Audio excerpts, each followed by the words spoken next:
Hello you smashers and smashettes.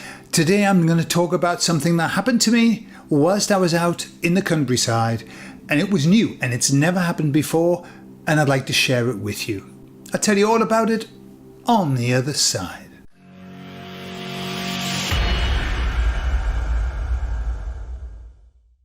So as you know, when I'm out running, I talk to the emissaries. And I've talked to the emissaries for a long time.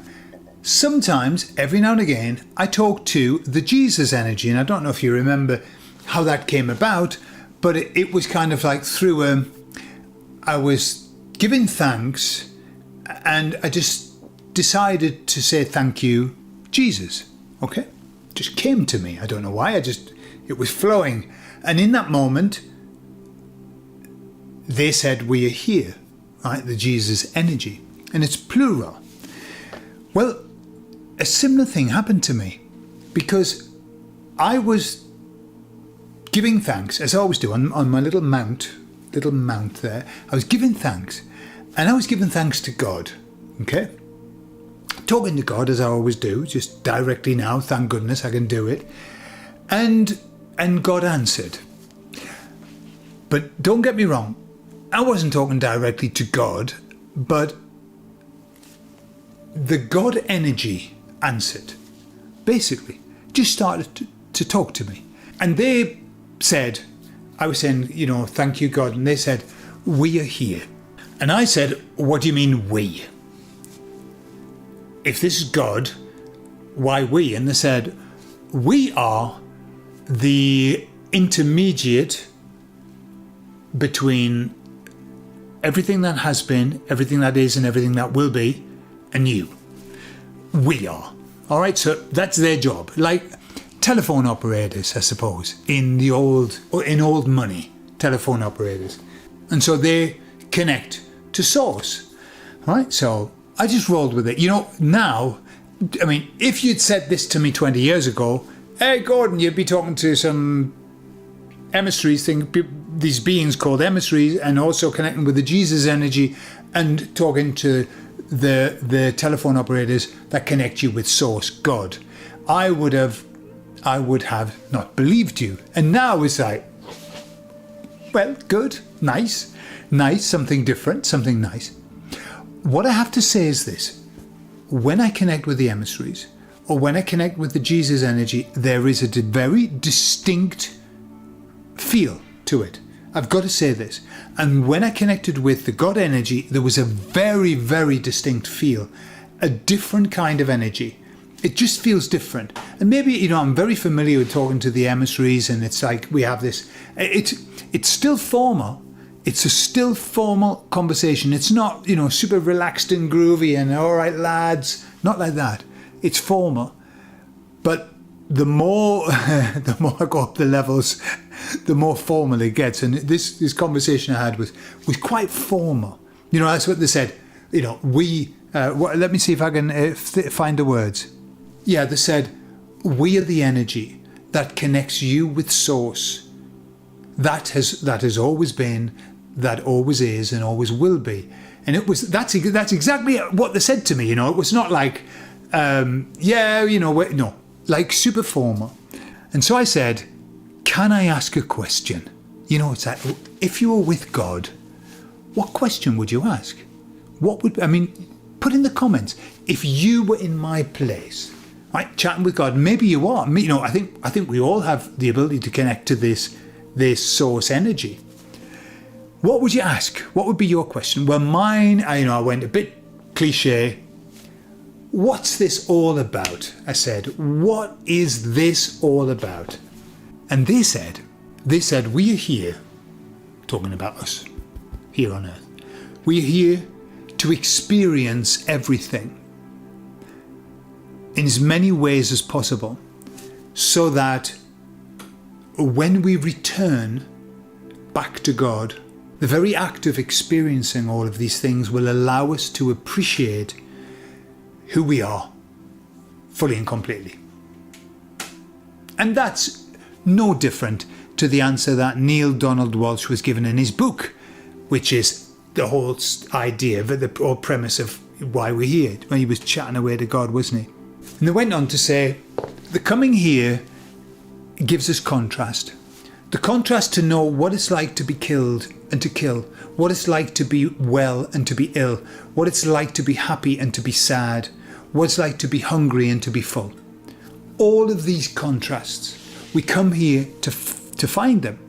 And they said, it's having that contrast that allows us, when we are returning, to find the treasure that's inside of us, to find our worth.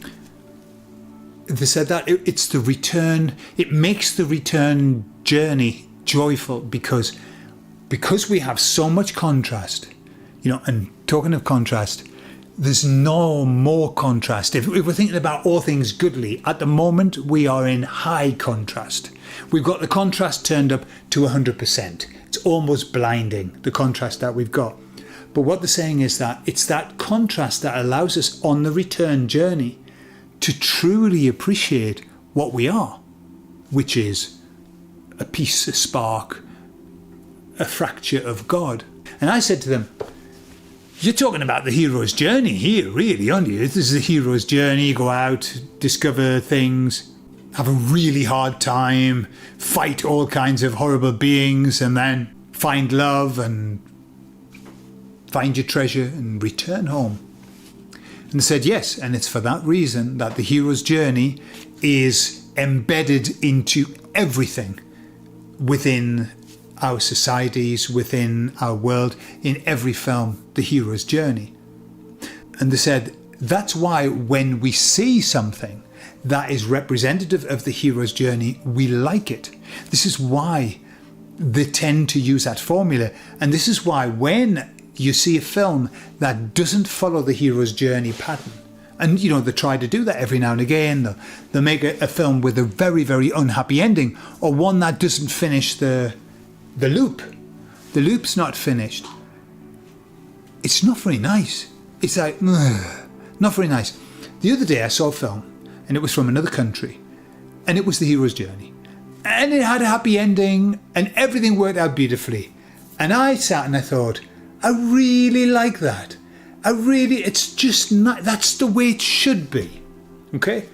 What I'm aware of is that they've been pumping out films that are not the hero's journey. Why? Because it's part of the non-hero's journey is this fearful place in which we're living. This is what this is all about. Like, is there no happy ending? When will we get to the happy ending? Everybody talks about it. That's all we ever talk about. So the happy ending, when it's going to come, when it's going to come, because this is bloody awful. And that's because we're in an environment in which the contrast is turned toward the negative. It's a negative contrast. But we come here to have that contrast. It's like wearing a pair of extremely tight shoes. It isn't so much that it's painful while you're wearing them. It is painful, but you kind of have to just get on. Ask any woman who goes to a disco or a dance night in high heels. You just get along with it. Yeah, you have to just put up with it. But boy, when you take those shoes off, bliss. This is the contrast. We're here and our shoes are so fucking tight, it's making our eyes water. That's what this contrast is about. And then we're going to go heading back towards source. We're going to take our shoes off and think, oh my God, and we'll never forget what it feels like to have tight shoes. That's a contrast. So that's what they said. That's why we're here. We're only here to have contrast so we can enjoy being there. Okay? There you are. The meaning of life in a nutshell. And so I said to them, okay, well, before we finish, what about a message of hope? And they said, yes, absolutely. So they said, it's very important that we remember that we are never, ever alone. No matter how much we feel alone, we are never alone. And that the connection is always there. We are always connected because we are all one in a singularity. We're just living in a duality world, but everything's a singularity. We're all one. And that was the message. We are all one. You're never alone. You're not alone. You're never alone with a clone. And so I said to them to finish, I said, well, thank you very much. You know, it was really nice talking to a different kind of energy. And they said, thank you, Gordon, and God bless you. Right? That's how they ended it. And as they said, God bless you, I happened to be running up a hill. You know, I go to the top of the hill and that's where I do my gratitude. So I'm talking to this God energy. I'm running up a hill and they say, God bless me. In that moment, the whole of my back just went, I'm feeling it now. The whole of my back went really tingly, like beautiful feeling of, it was like, I don't know, like a massage or like dipping yourself into a hot bath. I mean, it was really sunny. It was very hot. So the last thing I wanted to do was to dip into a hot bath. But it was that feeling of, And as I was running, I went, it's so nice. That's so nice. Thank you. And it was so nice. I said to them, will you do that again? And maybe I was like, I just need to check that was really happening. I haven't just invented it. And they said, yes, of course we will. God bless you, Gordon. And as they said that, I got another wave of, that was lovely. So that's how it ended. Very nice. So there you are. We're never alone.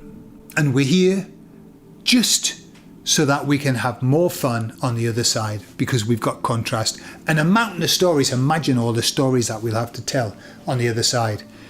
All of the things that we've had to experience and witness here. We're here to witness. That's our job. We are witnesses of this calamity that's happening. And then we go back and we tell everybody about it, and it makes us feel good. And the people who haven't been are going, really? Can't begin to imagine what that's like. And we say, no, you can't begin to imagine because I had to live it. You haven't. Get yourself there. Get some contrast. That's probably the expression up there in heavens. You know your trouble. You need a bit of contrast. I bet that's what they say to people. It's okay. He just hasn't had the contrast that you've had. That's why he's a bit up his own backside. There you are.